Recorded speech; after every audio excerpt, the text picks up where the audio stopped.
ప్రేక్షకులందరికీ నమస్సుమాంజలి.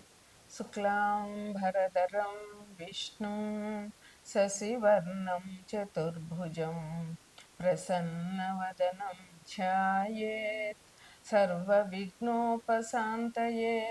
అగజా ఆనన పద్మార్కం గజాననమహర్నిశం అనేకదంతం భక్తానాం एकदन्तमुपास्महे एकदन्तमुपास्महे. ఓం శ్రీ మహాగణాధిపతయే నమ. ఓం శ్రీ మాత్రే నమ. ఓం శ్రీ సరస్వత్యై నమ. ఓం శ్రీ గురుభ్యో నమ. ఇప్పుడు మనం జూన్ నెల మాస ఫలితాలు చెప్పుకుంటున్నాము. ఈ జూన్ నెల అంటే గ్రీష్మ ఋతువు స్టార్ట్ అయింది. గ్రీష్మ ఋతువు ఎప్పుడు జ్యేష్ఠ మాసం మే 28 నుంచి జ్యేష్ఠ మాసం మొదలయ్యింది. ఈ జ్యేష్ఠ మాసంలో విష్ణు పూజ అనంతంగా చేయాలి. విష్ణుమూర్తికి జ్యేష్ఠ మాసం అంటే చాలా ఇష్టమట. అందువల్ల మనం విష్ణు సహస్రనామం చేయడము, విష్ణు వెంకటేశ్వర స్వామి పూజ చేయడం, విష్ణువుకు సంబంధించిన ఏ దైవాన్నైనా 10 అవతారాల్లో ఏ అవతారంలో అయినా విష్ణుమూర్తిని మనం ప్రార్థించడం ఈ నెలలో చేయవలసినటువంటి ముఖ్యమైన పని. ఇక ఈ నెలలో 27వ తారీఖున జగన్నాథ రథయాత్ర ప్రారంభమవుతుంది. ఈ నెల 30న స్కంద పంచమి. స్కంద పంచమి అంటే సుబ్రహ్మణ్యేశ్వర ఆరాధన చాలా ముఖ్యం. ఈ మాసంలో అందరూ కూడా సుబ్రహ్మణ్యేశ్వరి ఈ నెల 30వ తారీఖున జనవరి 30వ తారీఖున జూన్ 30వ తారీఖున అందరూ స్కంద పంచమి సుబ్రహ్మణ్యేశ్వరుని పూజించాలని నా కోరిక.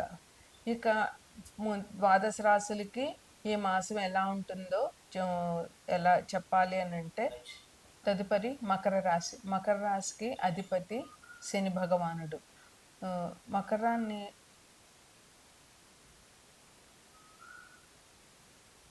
రాశి అధిపతి శని భగవానుడు. ఆయన ప్రస్తుతం 3వ ఇంట్లో అంటే మీనంలో స్థితి పొంది ఉన్నారు. మకర రాశిలో ఉత్తరాషాఢ 2, 3, 4 పాదాలు, శ్రవణం 1, 2, 3, 4 పాదాలు, ధనిష్ట 1, 2 పాదాలు ఉంటాయి. మకరాన్ని లగ్నంగా చేసుకుంటే ద్వితీయంలో అంటే కుంభంలో రాహు ఉన్నారు, తృతీయంలో అంటే మీనంలో శని ఉన్నారు, వృషభంలో రవి, బుధ, శుక్రులు ఉన్నారు, మిథునంలో గురువు ఉన్నారు, తర్వాత కర్కాటకంలో కుజుడు ఉన్నారు, కేతువు సింహంలో ఉన్నారు. అయితే మిథునంలో వృషభంలో ఉన్నటువంటి రవి 15వ తారీఖున అంటే జూన్ 15న మిథునంలోకి వెళ్తారు. బుధుడు ఈ నెల జూన్ 6, 7 తారీఖుల్లో మిథునంలోకి వెళ్తారు. అందువల్ల మిథునంలో 3 గ్రహాల సంచారం ఉంటుంది 15వ తారీఖు నుంచి. ఈ మకర రాశి వారికి చాలా అనుకూలంగానే ఉంది ఈ మాసం అని చెప్పవచ్చు. ఈ జ్యేష్ఠ మాసంలో 27వ తారీఖున జగన్నాథ రథయాత్ర, అలాగే 30వ తారీఖున జూన్ 30న స్కంద పంచమి. అందువల్ల స్కంద పంచమి అంటే సుబ్రహ్మణ్యేశ్వరుడు ఆరాధన విశేషంగా చేయాలి. ఈ మకర రాశి వారికి ఈ మాసం బాగానే ఉంటుంది. అంత చాలా లాభాలను ఉండదు, అలాగే నష్టాలు లేకుండా మిశ్రమ ఫలితంగా ఎటువంటి అపకారం జరగకుండా జరిగిపోతుంది. వీళ్ళకి సిరి సంపదలు బాగానే ఉంటాయి, బాగానే వస్తాయి ఈ మాసంలో. అట్లాగే వీళ్ళకి మంచి ధైర్యంగా ఉంటారు, ధైర్యంతో కూడిన పనులు చేస్తారు. అందువల్ల వీళ్ళు ధైర్యంగా ఏ పనైనా మొదలు పెడితే ఆ పనిలో వీళ్ళకి విజయం అన్నది తథ్యంగా ఉంటుంది. అలాగే వీళ్ళు తమకు సంబంధించినటువంటి ఆత్మీయులు అంటే ఇంట్లో కుటుంబ సభ్యులు, తల్లిదండ్రులు, పెద్దవాళ్ళు ఉంటే పెద్దవాళ్ళది, లేదా మంచి స్నేహితులు ఉంటే వాళ్ళది, ఇంకా వీళ్ళు గురువుగా భావించి వీళ్ళకి ఉపకారం చేస్తారు అనేటటువంటి పెద్దలు మంచి సలహాలు తీసుకుని పనిలో ముందుకు వెళ్ళడం అనేటటువంటిది ముఖ్యమైనటువంటి సూచన.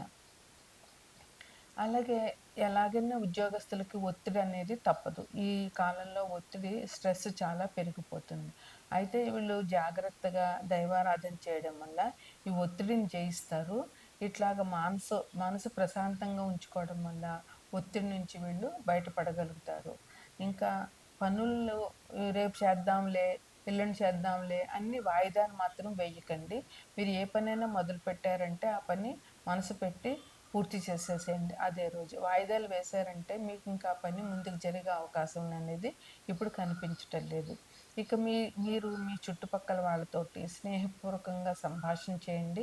వాళ్ళతో మంచిగా ఉండండి.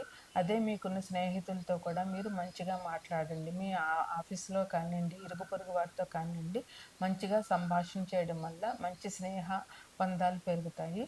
దీనివల్ల మీకు చాలా ఉపయోగం ఉంటుంది. ఇక మీరు నవగ్రహ శ్లోకాలు అంటే నవగ్రహాలకి ఆహ్, 9, 9 గ్రహాలకి 9 శ్లోకాలున్నాయి. అది ప్రతి పంచాంగంలోనూ ఉంటుంది. ప్రతి శ్లోకాన్ని అంటే ఒక్కొక్క గ్రహ శ్లోకాన్ని కనీసం రోజుకి 11 సార్లు చదవడం వల్ల మీకు చాలా మంచి జరుగుతుంది. ఇక ఈ రాశి వారికి గురువు చేసేటటువంటి ఉపకారం ఏంటంటే ఆరోగ్యం మీకు ఇదివరకు ఒకవేళ అనారోగ్యం ఉన్నట్లయితే ఆరోగ్యం మెరుగుపడుతుంది. ఆరోగ్యంగా ఉన్న వాళ్ళకి ఎటువంటి అనారోగ్యం కలగకుండా ఉంటుంది. ఇంకా మీరు చేసే పనిలో స్థిరత్వం అనేటటువంటిది మీకు ఉంటుంది. అది ఈ రాశి వారికి చేయవలసినటువంటి పరిహారాలు.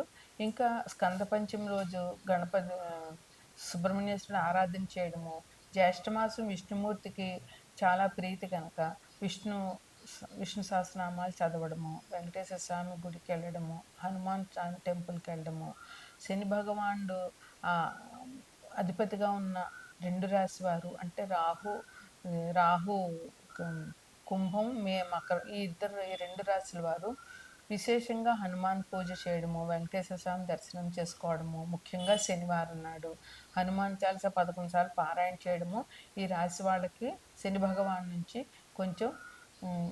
తక్కువ ఫలితాలు పొందుతారు. అంటే తక్కువ కష్టాలు ఉంటాయన్నమాట. ఇది మకర రాశి వాళ్ళకి చెప్పేటటువంటి శుభాశుభ ఫలితాలు.